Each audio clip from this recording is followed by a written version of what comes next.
Hello friends, எல்லோரும் எப்படி இருக்கீங்க? நல்லா இருக்கீங்கன்னு நான் நினைக்கிறேன். Welcome to our Moms Junction channel.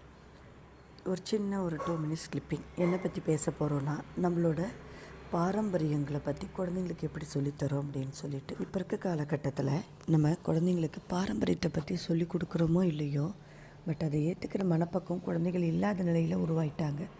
அதனால் ஃபஸ்ட்டு அந்த காலத்தில் பெரியவங்க எதனால் கல்யாணம், காது குத்து, கச்சேரி எது இருந்தாலும் குழந்தைங்களை கூட்டிகிட்டு போயிருந்தாங்கன்னா, அந்த பெரியவங்கக்கிட்ட ஆசீர்வாதம் வாங்குகிற முறைகளை சொல்லி கொடுக்கறதுக்கு கூட்டிகிட்டு போயிருப்பாங்க. இப்போ யாருமே ஒரு சின்ன பர்த்டேவாகட்டும் இதுவாகட்டும் ஹேண்ட்ஷேக் பண்ணிவிட்டு விட்டுடுறாங்க.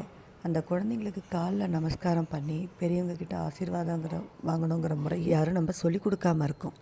அதனால் கண்டிப்பாக கம்பல்சரி எந்த ஒரு விஷயங்களாக இருந்தாலும் குழந்தைங்களுக்கு பர்த்டேவாகட்டும் பெரியவங்களை எப்போ பார்த்தாலும் சரி, அவங்களுக்கு கண்டிப்பாக என்ன பண்ணணும், காலில் நமஸ்காரம் பண்ணி அவங்கக்கிட்ட ஆசீர்வாதம் வாங்குற முறையை நம்ம சொல்லிக் கொடுக்கணும். தேங்க்யூ.